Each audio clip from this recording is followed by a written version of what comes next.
Prime minister আপনাদেরকে পাঠাইছে সেটা একটু সরি কাছে দিস তো ওয়েট কাছে দিস ওকে কষ্ট দিয়ে গেলাম না না না কোনো কষ্ট ধন্যবাদ হ্যাঁ হাসি একটু আসেন ভিতরে বসুন।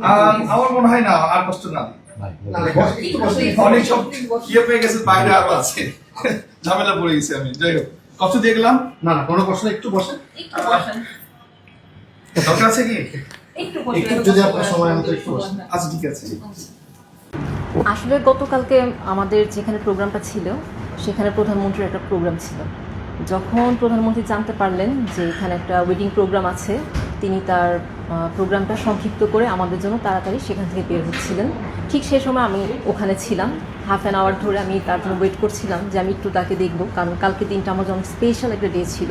আর আমার স্পেশাল ডেতে হচ্ছে আমাদের মাননীয় প্রধানমন্ত্রীর সাথে আমার দেখা হবে।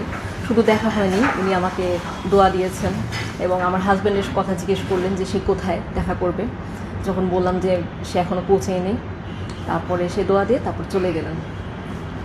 আর আমাদের মাননীয় প্রধানমন্ত্রীর সাথে কালকে আমার স্পেশাল ডেতে দেখা হলো, এর চাইতে তো বড় মানে খুশি কিছু আমার আর নেই।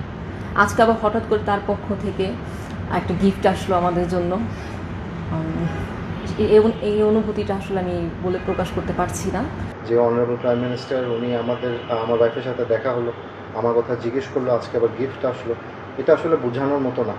তো এটা মানে খুবই মানে টোটাল আমাদের বিয়ে ওটা একটা স্পেশাল ইভেন্ট, ওটাকে আরও বেশি স্পেশাল হয়ে গেল ওনার এই অ্যাক্টিভিটির জন্য। তো এটা আসলে বলে বোঝানো সম্ভব না যে মানে এটা কতটা স্পেশাল আমাদের দুজনেরই জন্য। উনি এতটা হাম্বল, উনি অনারেবল প্রাইম মিনিস্টার, উনি আমাদের তাও এতটাই হাম্বল উনি যে উনি আমার ওয়াইফের সাথে কথা বলেন, আমার কথা জিজ্ঞেস করলেন, আবার এত বিজি স্কেজুলের মধ্যেও উনি আমাদেরকে একটা গিফট পাঠালেন। তো এটা আসলে বলে বোঝানোর মতো না, যে এই ফিলিংটা আসলে এটা বলে বোঝানো না। কিন্তু একটা জিনিসই বলবো যে প্রচণ্ড স্পেশাল ফিলিংটা। আচ্ছা, উনি যে বিয়ের প্রোগ্রাম আছে, বিয়ের প্রোগ্রামটা কখন? তখন বলছে যে 7টা থেকে শুরু হবে। আমরা হলটা নিয়েছিলাম হচ্ছে 6টা পর্যন্ত, 1 ঘন্টা অলরেডি পার হয়ে গেছে।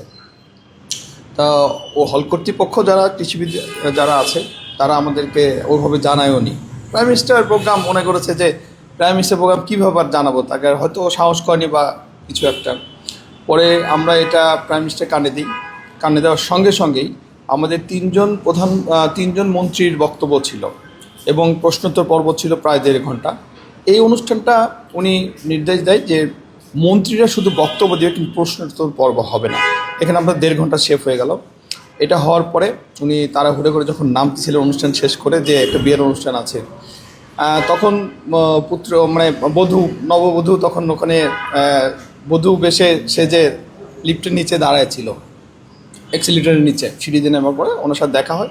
দেখা হওয়ার পরে কী বলবে আর, যে দাঁড়ায় আছে, ও বিয়ের অনুষ্ঠান আমরা গেলে শুরু হবে। এই জন্য তাকে একটু দুঃখ প্রকাশ করে বলে যে আমাদের অনুষ্ঠান দেরি হয়ে গেল। এটা বলার পরে ওনারা তো মানে একজন প্রাইম মিনিস্টার, তাকে দুঃখ প্রকাশ বা বলতেছে, তো উনি এটা শুনে ওনারা খুব হয়েছে। যাই হোক, এটা আবার অনলাইনে প্রচার হওয়ার পরে মাননীয় প্রধানমন্ত্রীর দৃষ্টিগোচর হয়েছে। হওয়ার পরে আজকে উনি আমাকে বলেছে যে যেহেতু একটা বিয়ের অনুষ্ঠান, তুমি একটা গিফট আমাদের পক্ষ থেকে দাও।